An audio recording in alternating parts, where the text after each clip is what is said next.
दोस्तों, एक बार फिर आपका हमारे YouTube चैनल पर स्वागत है। आज हम दोलन एवं तरंगे में भौतिक निकायों के मुक्त दोलन के बारे में चर्चा करेंगे। तो हमने हमारे लास्ट लेक्चर में सरल आवर्त गति क्या होती है, सरल आवर्त गति से संबद्ध कौन कौन सी भौतिक राशियां होंगी, उन सभी के बारे में डिटेल में चर्चा की थी। So let's start free oscillation of physical system या भौतिक निकायों के मुक्त दोलन।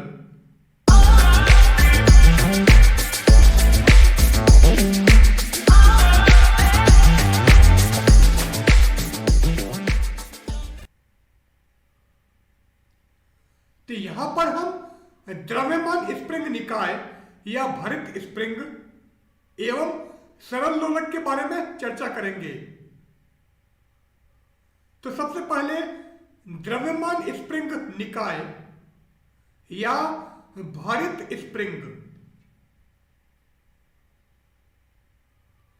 अब द्रव्यमान स्प्रिंग निकाय क्या है?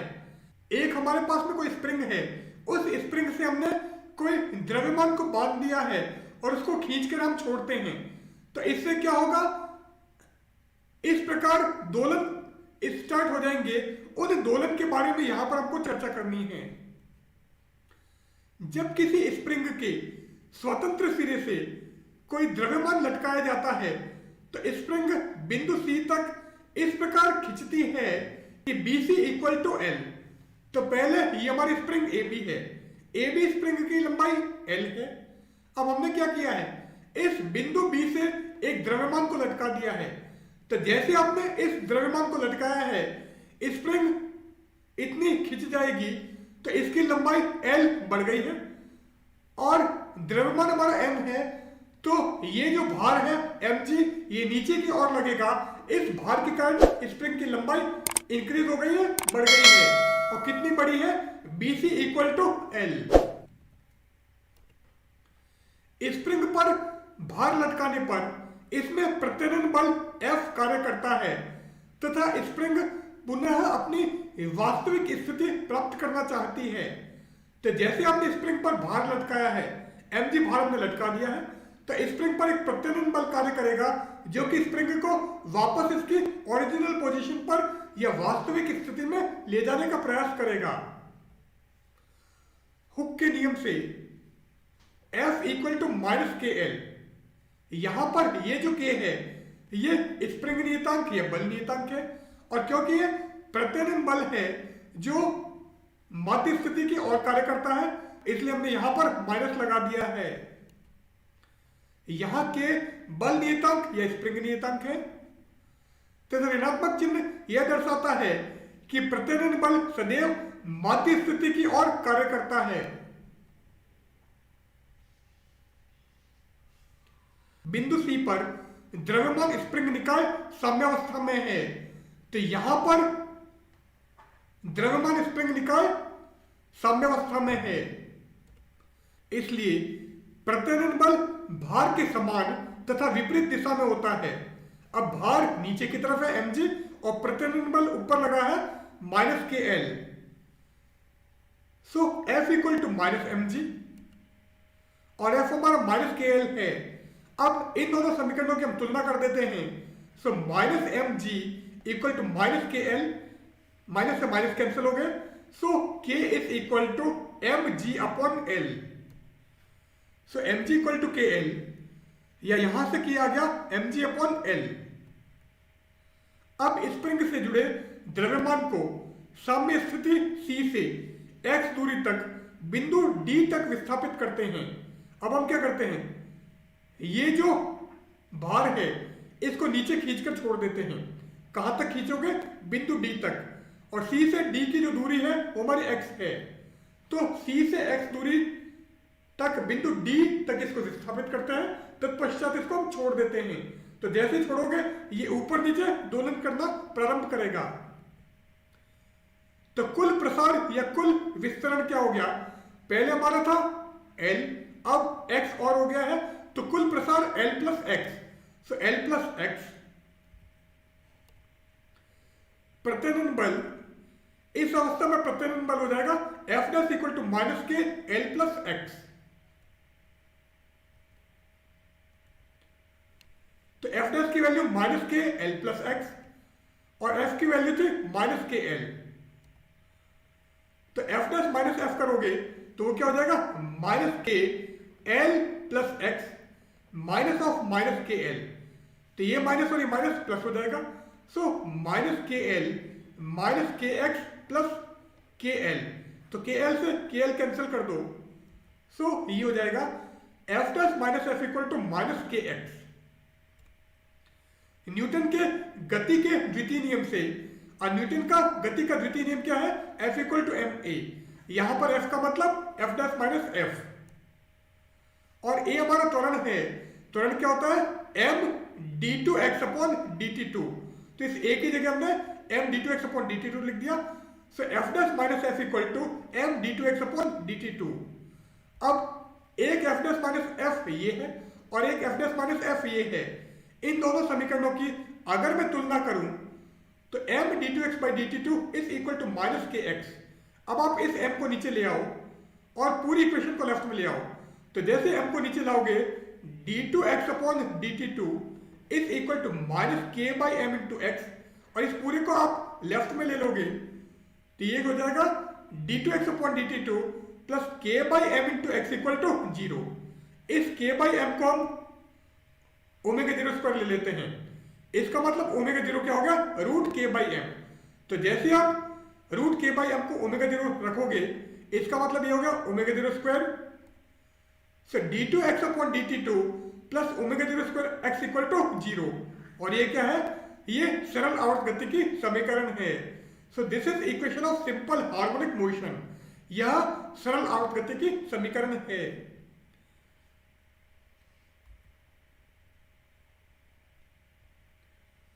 अब इसका आवर्तकाल हम निकालते हैं। तो आवर्तकाल होता है t equal to 2 pi by omega zero, और ओमेगा जीरो क्या था, under root K by m. तो अब इस ओमेगा जीरो की जगह ये रख दो। So 2 pi upon root of K by m. इस रूट के बाई एम को आप ऊपर लेके जाओगे। So 2 pi root of m by K. So आवर्तकाल हो गया हमारा t equal to 2 pi root of m by K. आवृत्ति, आवर्तकाल का व्युत्क्रम आवृत्ति कहलाता है। सो आवृत्ति nu equal to 1 upon T.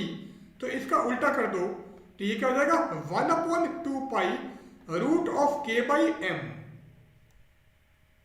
So 1 upon 2 pi root of K by m, ये हमारी आवृत्ति हो गई। अब k की वैल्यू थी mg बाई एल।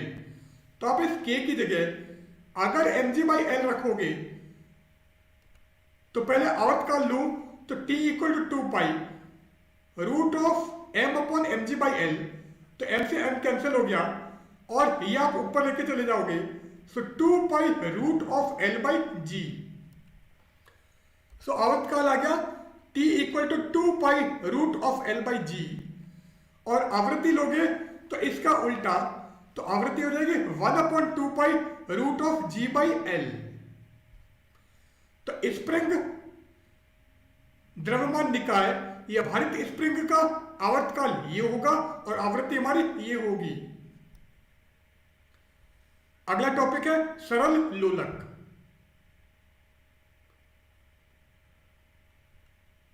अब यहां पर हमने एक रस्सी दिखाई है।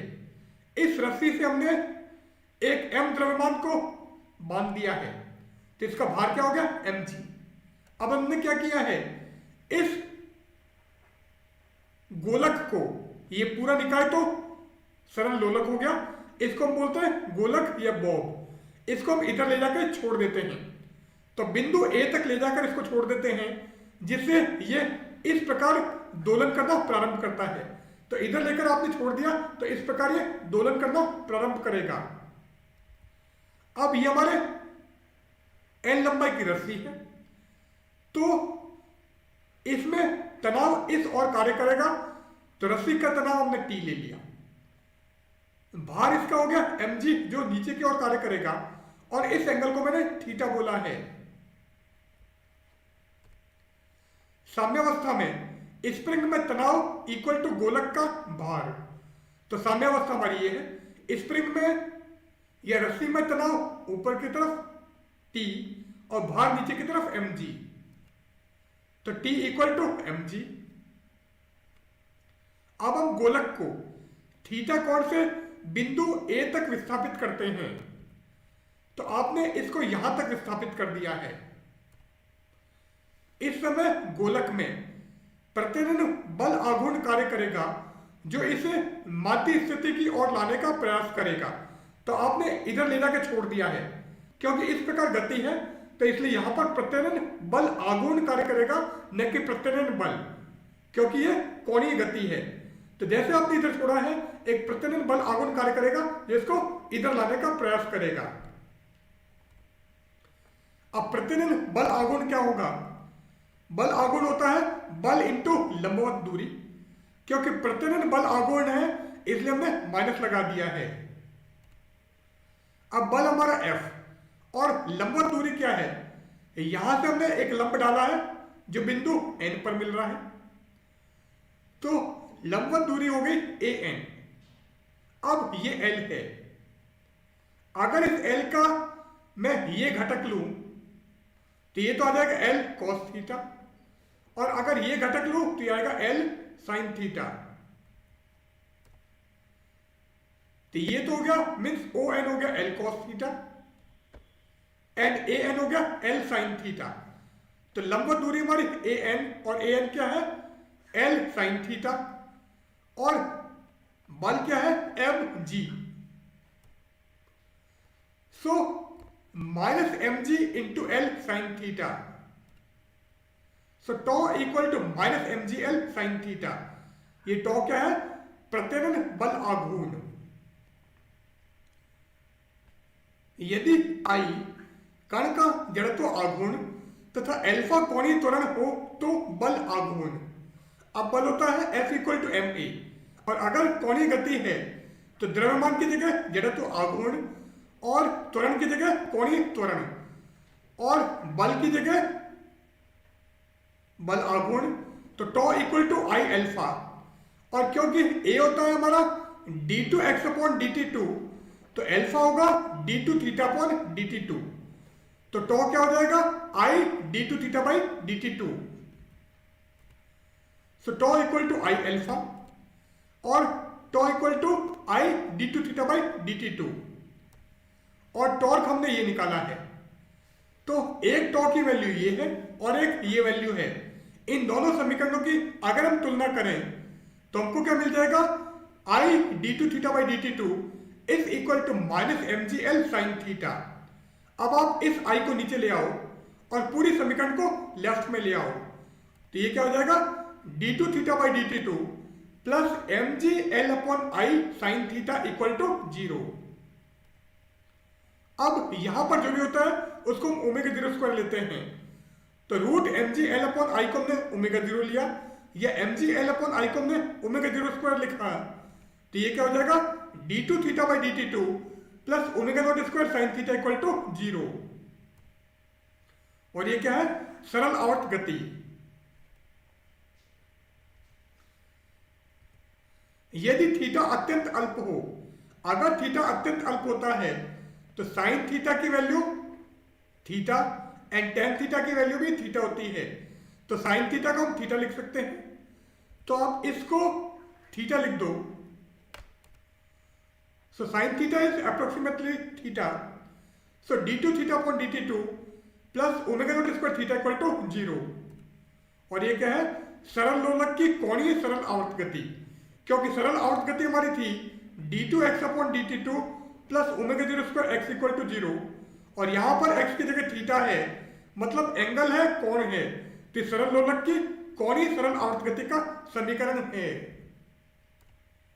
आवर्तकाल लोगे तो आवर्तकाल t equal to 2 pi by omega naught, और ओमेगा नॉट हमने माना था under root mg L upon I, तो अब इस ओमेगा 0 की जगह ये वैल्यू रख दो, so t equal to 2 pi root of I upon mg L। अब I जड़त्व आघूर्ण है जो कि ml स्क्वायर होता है, तो आप इस I की जगह ml स्क्वायर रखो, तो m से m कैंसिल हो गया, l से एक l कैंसिल हो गया, तो t equal to 2 pi root of l by G. So T equal to 2 pi root of L by G. ये वही फॉर्मूला है जो हमने भारित स्प्रिंग या स्प्रिंग द्रव्यमान निकाय में लिया था। सो यहां पर हम आज का हमारे लेक्चर समाप्त करते हैं। Good bye.